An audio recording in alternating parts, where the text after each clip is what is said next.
일단 이번 5장에서는 첫 번째로는 스트레스의 개념에 대해서 좀 이해를 하도록 하고요. 정확하게 스트레스가 뭔지, 우리가 그 스트레스라는 말을 일상에서 많이 사용하고는 있으나 그래도 스트레스에 대해서 정확히 좀 알았을 때 그 조금 더 잘 대처할 수 있다라고 생각이 되기 때문에 스트레스 개념에 대해서 살펴볼 거고, 그리고 스트레스를 구성하는 여러 가지 요인들이 있어요. 그래서 스트레스에 대한 요인, 그리고 이런 스트레스를 받았을 때 유기체라면, 살아있는 유기체 내지는 우리와 같은 인간이라면 일정한 반응들을 나타내게 되는데, 그런 스트레스에 대한 반응에는 어떤 것들이 있는지를 살펴보고, 마지막으로 다들 우리가 경험적으로 알고 있는데 스트레스가 심할 때와 조금 덜한 스트레스, 그러니까 스트레스의 정도를 우리가 구분 지을 수 있는데, 이런 스트레스 강도에 영향을 미치는 요인에는 어떤 것들이 있는지를 살펴보는 걸로 이번 주 강의를 진행하겠습니다. 자, 수업의 목표는 스트레스 개념과 본질을 살펴보고 스트레스가 무엇인지 이해한다. 이게 첫 번째 목표고요. 중요하지요. 정확히 뭐 적을 알고 나를 알아야 뭐 백전백승이라고, 정확히 뭔지를 알아야 적절하게 잘 스트레스를 활용할 테니까, 그렇죠? 그래서 무엇인지 잘 이해하도록 하는 게 첫 번째 목표고, 요인은 뭐고, 그다음에 스트레스는 어떻게 나타나고, 또 어떻게 보면 이 네 번째도 굉장히 중요한 얘기인 것 같은데, 강도에 영향을 미치는 요인에는 어떤 것들이 있는지, 이런 것들을 좀 살펴보고 이해하는 게 수업의 이번 강의의 목표가 되고, 주요 내용 요약한 거를 보면 일상에서 우리가 스트레스를 굉장히 많이 받고 있죠. 익숙한 자극이라는 거죠. 스트레스가 없는 사람은 없어요. 누구나 다 스트레스를 받고 있고, 여러분도 이 동영상 강의를 들으면서도 당연히 스트레스를 받고 있고, 강의를 이렇게 녹음하고 준비하는 제 입장에서도 어느 정도의 스트레스를 받고 있죠. 또 뭐 이런 공부를 한다던가 강의를 한다던가 이 외에도 뭐 재밌는 활동을 하더라도, 내가 원하고 즐거운 활동을 하더라도 사실 스트레스가 약간씩은 다 있죠. 스트레스가 없는 경우는 없어요. 그래서 생활에서 너무 익숙하게 나타나는 자극이다. 근데 우리 주변에서 돌아보면 나는 스트레스를 안 받아 이러는 학생들이 있는데, 그거는 조금 면밀히 살펴볼 필요가 있는 거죠. 정말 스트레스가 없는 건지 아니면 있는 스트레스를 못 느끼는 건지, 두 개는 완전히 다른 얘기이기 때문에 어떤 경우가 해당되는 건지를 좀 살펴볼 필요가 있죠. 그리고 일반적으로는 우리가 스트레스 그러면은 부정적인 이미지를 떠올리게 되는데, 그렇죠? 뭔가 불편하게 하고, 그다음에 목표를 달성하는 데 있어서 방해가 되는 그런 것들이라고 생각을 하는데, 정말 그런가에 대해서 조금 생각을 해봐야 될 것 같아요. 스트레스가 정말 우리 생활에 불필요한 건가, 그리고 부정적인 건가, 이런 거를 좀 생각해 볼 필요가 있을 것 같고요. 그리고 뭐 현대와 같은 이 복잡하고 고도화된 사회에서 뭐 어린아이들이라고 해서 스트레스가 없고 어른들이라고 해서 스트레스를 더 받고 그러지 않는다라는 거죠. 전 그 연령대에 거쳐서 모두 스트레스를 받고 있고, 스트레스가 곧 일상이다. 그래서 중요한 거는 이 스트레스를 잘 이제 대처하는 게 중요하다는 얘기가 나오는데, 결국 스트레스라는 게 없는 건 아니다. 그렇죠? 뭔가 다 우리 주변에서 뭔가 이제 우리한테 이 스트레스가 우리한테 자극을 주게 되는데, 그런 증상으로 나타나는 것들이 이제 이런 것들이 있다라는 거죠. 불안을 느끼거나 피곤해하거나 기분이 가라앉는다거나 잠을 잘 못 잔다거나, 그다음에 온몸이 굳는다거나 근육통이 온다거나, 이런 것들이 다 스트레스에 대한 우리 몸의 반응이라는 거죠. 그렇죠? 그래서 결국 중요한 거는 스트레스에 대해서 잘 알고 있어야 이에 대해서 적절하게 대처할 수 있다라는 거고, 또 하나 여러분들에게 해주고 싶은 얘기는, 결국 이 삶이라는 게, 살아간다는 게 어떻게 보면은 스트레스 관리의 연속인 것 같아요. 스트레스를 나름대로 잘 적응적으로 관리할 줄 아는 사람이 뭐 학교에서는 좋은 성적을 내는데 도움이 되고, 또 나중에 취업을 하고 병원에 가서 좋은 성과를 내는데, 좋은 그 업무를 하는데 굉장히 중요한 요인 중에 하나가 스트레스 관리라는 거죠. 그러니까 적절하게 나만의 스트레스 관리법이 있는 사람이 훨씬 더 적응적이고 행복하게 사는데 필요하다.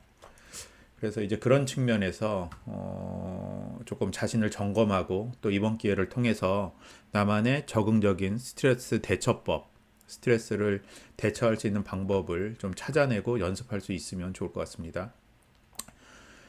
자, 첫 번째는 스트레스에 대한 개념인데요. 우리 교재 그 111페이지에 보면은 뭐 왕십란의 이야기 해가지고 사례가 나와 있어요. 그래서 대학교 4학년 학생인데 뭐 그 쌍둥이 동생 그리고 어머니와 함께 살고 있고 성실하고 맡은 일에 최선을 다하고자 노력하고 뭐 나름 열심히 사는 학생이다. 근데 최근 들어서 많이 힘들다. 자주 아프고 학교 수업에 지각하고 수업에 빠지는 날도 있다. 늘상 해오던 일에 의욕이 저하되고 새로운 일에 도전하는 것도 겁이 나며 안 될 것 같다라는 불길한 생각이 더 많이 든다. 생각에 더 망설인다. 약간 우울의 증상이기도 한데, 그렇죠? 그 주변에서 이러한 모습에 왕십란 군이 많이 변했다고 얘기한다. 오래전부터 취업에 대한 압박, 낮은 토익 점수, 가족 문제들로 걱정이 왔으며 일상적으로 대학생들이 많이 겪고 있는 그런 문제들이죠. 취업에 대한 압박, 여러분은 나중에 국시, 그다음에 취업, 그다음에 뭐 영어 점수, 뭐 그 취업을 위해서 여러 가지를 준비하는데 생각처럼 점수가 잘 안 나오는 거, 또 주변의 대인 관계의 문제들 등등. 그래서 이런 문제들은 갑작스러운 문제도 아니지만 최근 들어서 도저히 견디기 어렵다고 느꼈다. 얼마 전에는 수석으로 졸업한 선배도 아직 계약직에 전전하고 있다는 얘기를 들으면서 자신의 미래는 더욱 불투명하게 여겨지고 남들보다 특별한 능력을 지니지 못했다라는 생각이 든다. 이런 생각이 들수록 왕십란 군은 더욱 불안하고 지금 자신이 있는 곳을 벗어나고 싶고 급기야 학교에 휴학계를 낼까 말까 고민까지 하더라. 이유를 물어보니까 특별한 이유는 없는데 너무 스트레스를 받는 것 같아. 이렇게 얘기를 한다는 거죠. 보통 우리가 흔히 볼 수 있는 증상이에요. 그렇죠? 그래서 스트레스 상황에 있다라고 볼 수 있는 거고, 그럼 도대체 스트레스라는 게 뭐냐?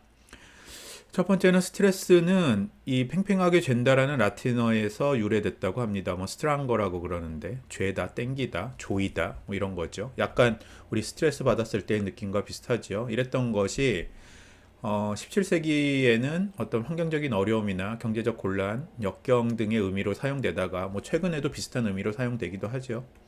그러다가 18세기에는 물리학이나 공학에서 도입이 돼서 이제 뭐 이런 의미로 쓰여요. 특정 부위에 특정 자극이 지속되는 거. 그래서 그걸 이제 스트레스라 그러죠. 뭐 자동차라던가, 그다음에 여러분들이 공부하는 뭐 학교 건물, 집 이런 데도 다 스트레스를 받고 있어요. 그 스트레스를 지탱하는데 보통 기둥을 세우게 되죠. 그래서 이렇게 외벽이 쳐져 있거나 그다음에 그 건물을 지지하게끔 중요한 역할을 하는 부분에 그 스트레스를 견디기 위해서 지붕이나 철근이나 이런 걸 넣게 되죠. 뭐 대표적으로 또 그런 걸 우리 주변에서 볼 수 있는 게 철사 같은 거 계속 구부렸다 폈다 구부렸다 폈다 하면 그 구부러진 지점에 스트레스가 계속 주어지는 거고 나중에 그거를 계속 하다 보면 끊어지게 되죠. 그렇죠? 이제 이런 것들이 물리학이나 공학에서 이제 이런 현상을 설명하기 위해서 스트레스라는 거를 도입했다라는 거고 스트레스라는 말을 그러고 나서 20세기 들어서 본격적으로 의학 용어로 이제 그 정신건강 용어로 사용되기 시작했는데 이제 그렇게 된 게 이 셀리에 박사라는 분이 이제 본인의 경험을 통해서 이제 스트레스를 경험하면서 스트레스에 대한 연구를 하게 됐고 그러면서 본격적으로 우리가 일상에서 이제 사용하게 됐다라는 겁니다. 그래서 셀리에 박사 같은 경우는 외부에서 가해지는 상해나 자극 등에 대해 신체 내에서 일어나는 비특이적 생물학적 반응이라고 이렇게 정의를 했어요. 그래서 보통 이제 심리학에서는 스트레스를 어떻게 정의를 하냐 하면 크게 한 세 가지 관점에서 볼 수 있는데 사실은 이제 두 가지고 맨 마지막 거는 이 앞에 두 가지를 모두 고려한 건데 첫 번째는 반응으로서의 스트레스예요. 그렇죠? 그래서 우리가 스트레스를 받으면 우리 몸이 반응하게 되는데 그게 신체 생리적 반응도 있고 심리적 반응도 있다. 그래서 이런 것들을 우리가 스트레스라고 한다. 대표적인 게 뭐 머리 아프고 배 아프고 여기저기 쑤시고 목이 뻣뻣해지고 그다음에 기분이 가라앉고 이러면 이제 우리가 스트레스 받는다 그러잖아요. 그렇죠? 그래서 이런 거를 반응으로서의 스트레스라고 그러고 일반적으로 또 보통 우리가 일상에서 사용하는 스트레스는 자극으로서의 스트레스를 얘기하는 경우가 많은데 외부의 어떤 사건들이죠. 부정의 사건들, 충격적이고 엄청난 사건을 떠올리게 하는 것들. 그래서 뭐 전쟁, 지진, 홍수는 스트레스를 넘어서 거의 뭐 트라우마 수준이 되는 거고 일상에서 이렇게 밀리는 길, 그 다음에 아마 여러분들 매주 해야 되는 학습 성찰 노트 이런 것들도 일상에서 우리가 경험하는 스트레스라는 거죠. 좀 이따가 이제 보게 되는 이제 몇 주 안 남았죠. 중간고사 본 지 얼마 안 됐는데 좀 있으면 학기말고사 봐야 되고 그다음에 뭐 인간관계에서의 어려움 이런 것들이 다 자극으로서의 스트레스다. 자, 그리고 마지막으로는 이 자극과 반응을 모두 고려한 상태에서의 개인의 지각과 평가를 강조한 심리적 관점으로서의 스트레스인데, 이제 여기서도 우리가 눈여겨봐야 되는 게 우리가 지지난주에 공부했던 인지심리학에서 얘기하는, 그쵸? 내가 가지고 있는 신념이나 생각에 따라서 외부의 사건을 판단하고 이런 것들에 따라서 심리적으로 드러나게 되는 거를 스트레스라고 한다. 이런 얘기를 이제 마지막으로 하고 있어요. 그래서 우리가 심리학적으로 스트레스는 이렇게 크게 세 가지 관점에서 바라보고 있다를 기억하면 좋을 것 같고, 외부의 자극, 그리고 그거에 대한 우리의 반응, 모두 스트레스라는 거죠.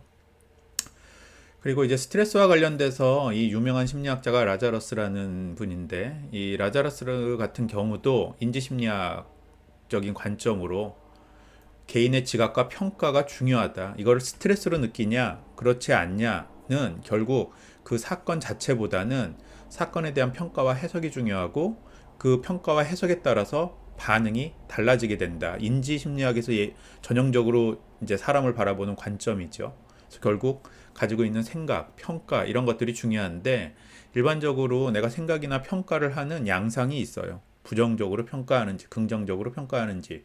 그거는 이제 뒤에서 이제 살펴보게 되는 그 스트레스의 강도에 영향을 미치는 요인에서 조금 더 공부를 하게 될 겁니다. 그래서 위협이나 두려움, 불안이라는 이 부정의 정서, 부적 정서의 경험은 우리가 어떤 사건에 무엇에 주목하고 있는지, 그리고 어떻게 평가하는지에 따라서 달라지더라. 그렇죠? 특히 자신이 가지고 있는 대처다운이나 능력에 대한 평가가 스트레스 반응에 영향을 미치게 되더라. 이제 좀 있으면 기말고사 봐야 되는데, 기말고사도 봐야 되고, 하필이면은 무슨 토익 시험도 겹쳤고 알바도 해야 되고 할 일이 너무 겹쳐가지고 많이 생겼어. 그때 A라는 학생은 원래 사는 게 그런 거고 뭐 일이 이렇게 많아도 나는 몸이 튼튼하고 이 정도 문제나 일들은 내가 다 해결해 나갈 수 있어. 이러면 그 상황에 대한 스트레스가 높지 않을 것이고, B 같은 학생은 나는 이게 잘할 수 없는데 시간도 없고 이렇게 힘들게 일하면 어디 아플 텐데 이런 생각을 가지고 있으면 그 상황에 대한 스트레스가 높게 지각되겠다라는 거죠. 동일한 상황에서 결국 그 사건을 어떻게 평가하는지, 그리고 내가 어떤 거를 할 수 있는지, 나의 능력에 대한 스스로에 대한 생각, 이런 것들이 스트레스 반응에 영향을 미치게 된다라는 점이죠. 결국 이 얘기는 이 1학기 때도 그렇고 2학기 때도 그렇고 매번 제가 수업 때마다 얘기하는 내가 어떤 사람인가, 그렇죠? 그리고 내가 나를 어떻게 바라보고 있는가, 이 부분에 대해서 잘 점검하고 긍정적인 자기 개념을 가질 수 있도록 노력하는 게 스트레스를 관리하는 차원에서도 굉장히 중요하다라는 얘기가 됩니다. 자, 그럼 두 번째로 이런 스트레스 요인에는 어떤 것들이 있는지를 살펴보겠습니다. 이제 스트레스를 유발하게 되는 이제 어떻게 보면 원인이라고 할 수 있는데, 일단 크게 한 네 가지 정도로 이제 우리 교재에서 소개를 하고 있고, 좌절, 갈등, 그리고 압박, 변화, 이렇게 네 가지가 일반적으로 우리한테 스트레스를 유발하게 되는 그런 원인이자 요인이 된다라고 그렇게 보면 되겠습니다. 그래서 첫 번째로 좌절인데, 좌절이라고 하는 거는 기본적으로 우리가 뭔가를 하려고 하는 게 성취되지 않은 거, 원하는 게 제대로 되지 않은 거를 좌절이라고 그러고, 일단 이제 심리학적으로는 욕구가 충족되지 않은 거를 좌절이라고 그렇게 얘기를 하는데, 그렇죠. 우리가 일상에서도 내가 원하는 게 잘 되지 않으면 스트레스를 받죠. 내가 충분히 공부를 했는데, 많이 공부를 했다고 생각했는데도 원하는 점수가 나오지 않으면 스트레스고, 그렇죠? 그다음에 뭔가 갖고 싶은데 그걸 살 수 있는 경제적인 여유가 없으면 그것도 스트레스가 되고, 그렇죠? 그래서 이런 욕구 좌절이 스트레스의 원인이 되는데, 욕구 좌절이라고 하는 거는 목표 지향적인 행동이 차단될 때, 그 다음에 목표를 추구하는 것을 방해받는 상황에서 경험하게 되더라. 그래서 목표가 되지 않거나, 그다음에 사실 더 스트레스 받을 때는 뭐냐 하면, 결과가 결정된 이후에는 받아들이거나 포기하거나 이런 과정을 거치면서 그나마 스트레스가 좀 덜한데, 뭔가를 내가 막 해야 되는데 그거를 방해하는 어떤 요인들이 있을 때, 이때 이제 굉장히 스트레스를 받게 되죠. 빨리 학교에 가야 되는데 길이 너무 막혀. 그럼 빨리 가야 된다라는 목표가 있는데 그거를 방해하는 길이 막히는 요인이 있게 되면 스트레스를 받게 된다라는 거죠. 그래서 이러한 목표를 달성하는데 방해하는 장애물로는 외적인 장애물이 있고 그다음에 내적인 장애물 이렇게 구분질 수 있다. 그래서 외적인 방해물은 물리적인 요인, 사회적인 요인, 금방 학교에 빨리 가야 되는데 뭐 길이 막힌다던가 이런 건 이제 물리적 요인이나 사회적 요인이 되는 거고 뭐 날씨가 안 좋아서 차가 천천히 간다던가 이런 거. 내적인 방해물 같은 경우는 신체적 요인, 심리적 요인이 있는데 특히 뭐 심리적 요인 같은 경우는 자기 효능감이나 자기 개념이 부정적이어서 안 될 거다라고 자꾸 하는 생각들, 그렇죠? 뭐 이런 거가 있을 수 있고 또 신체적으로 뭔가 조금 핸디캡이 있어서 신체가 자유롭지 못해서 목표를 달성하는데 원활하지 않게 되는 거 이런 것들이 이제 신체적 요인이 되겠죠. 그래서 관련되는 그 욕구 좌절과 관련되는 이 그 이론이 또 하나의 이론이 좌절 공격성 가설이라는 게 있는데 보통 우리가 욕구가 좌절되면 원하는 게 잘 안 되게 되면 이후에 따라오는 정서는 일반적으로 분노가 따라오게 되더라. 그래서 욕구가 충족되지 않으면 분노가 나타나고 이게 지나치게 표현되면 적절하게 조절되지 않으면 공격성으로 나타나게 된다라는 게 좌절 공격성 가설이에요. 그렇죠? 그래서 뭐 막히는 길에서 운전자들이 짜증내고 심한 경우에는 뭐 치고받고 싸우게 되는 게 이런 좌절 공격성 가설로도 설명을 할 수 있다라는 거고 이제 두 번째 요인으로는 갈등이 있어요. 갈등 상황에서 우리가 스트레스를 받게 된다라는 거죠. 그래서 갈등이라는 거는 말 그대로 딜레마 상황인 거예요. 두 개 이상의 대립된 가치가 있는데 그 중에 하나를 선택해야 될 때, 그렇죠? 이게 쉽게 선택되지 않을 때, 근데 그걸 선택하라고 강요받을 때, 이럴 때 이제 생기는 게 갈등인데 이 컬트 로인이란 사람은 갈등에 대해서 갈등의 종류를 크게 세 가지로 구분져서 접근 갈등, 접근 회피 갈등, 회피 갈등 이렇게 구분을 했고 이 중에 회피 갈등 상황에서 우리는 가장 큰 스트레스와 좌절감을 겪게 되더라. 접근 갈등은 둘 다 하고 싶다라는 거죠. 우리가 중국집 가서 짜장면도 먹고 싶고 짬뽕도 먹고 싶고 이게 이제 대표적인 접근 갈등이에요. 둘 다 하고 싶을 때 이제 스트레스를 받게 된다라는 거고 접근 회피 갈등은 하나는 하고 싶은데 하나는 하기 싫은 거. 그렇죠? 친구랑 놀고는 싶은데 그렇다고 뭐 술을 너무 많이 마시거나 아니면은 뭐 담배를 너무 많이 피는 그런 좁은 공간에 들어가거나 이런 건 또 싫은 거. 이런 게 이제 접근 회피 갈등 같은 게 되는 거고 회피 갈등 같은 경우는 공부도 하기 싫은데 그렇다고 성적이 나쁘게 나오는 거 싫은 거. 둘 다 피하고 싶은 상황에서 둘 중에 하나를 선택해야 되는 거. 시험 기간이죠, 시험 기간. 그래서 시험 기간에 스트레스를 가장 많이 겪게 되는 이유를 이렇게 회피 갈등으로 설명할 수 있어요.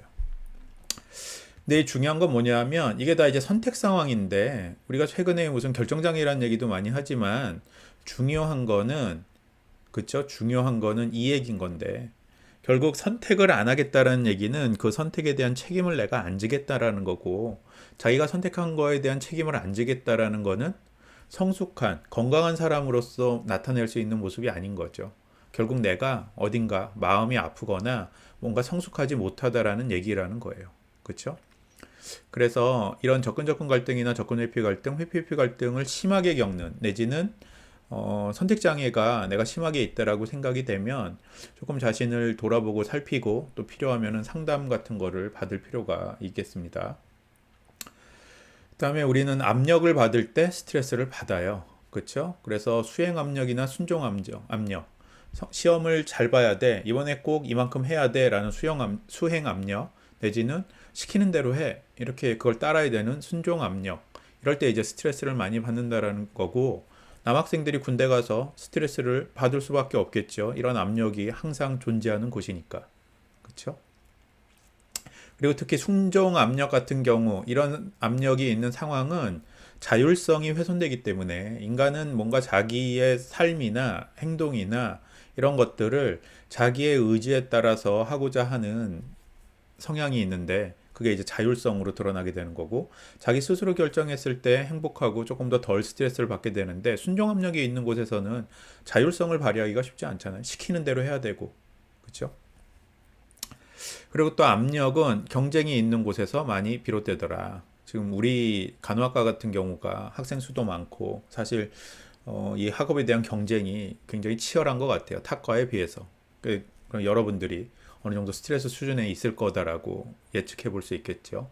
그리고 이제 마지막으로 변화가 있을 때, 기본적으로 인간은 하던 대로 하려는 성향이 있어요. 이걸 이제 항상성이라고 하는데, 이게 설사 나한테 부정적인 영향을 미친다 하더라도 잘 변화시키려고 하지 않는 성향이 있어요. 그냥 하던 대로 하려는. 근데 그거를 바꾸라고 하면, 내지는 더 좋은 쪽으로 뭔가를 변화를 시키게 되면, 그때 이제 스트레스를 받게 된다라는 거죠. 그래서 삶에 있어서의 중요한 변화는, 어떤 변화들은 스트레스를 유발하는 중요한 요인들이 되는데, 그러한 이유는 새롭게 적응하는데 많은 에너지와 노력이 소모되기 때문이다. 이제 이렇게 얘기를 하고 있고, 이게 부정적인 변화에도 스트레스가 있지만 긍정적인 변화에도 스트레스가 있어요. 그래서 이제 이 사회 재적응 평정 척도를 봐도 나오지만, 결혼 같은 경우, 결혼도 굉장히 긍정적이잖아요. 근데 결혼에서도 굉장히 높은 스트레스를 받아요, 우리가. 그래서 이제 이런 일상에서 우리가 겪게 되는 주요 사건들을 가지고 스트레스 정도를 측정하는 게 이 사회 재적응 평정 척도라는 건데, 한 43개의 이 삶에서의 변화 사건을 가지고 스트레스를 측정하게 되고, 한 지난 1년 동안 이런 삶의 변화가 얼마나 자주 많이 있었냐에 따라서 이제 스트레스 정도를 평가한다는 거죠.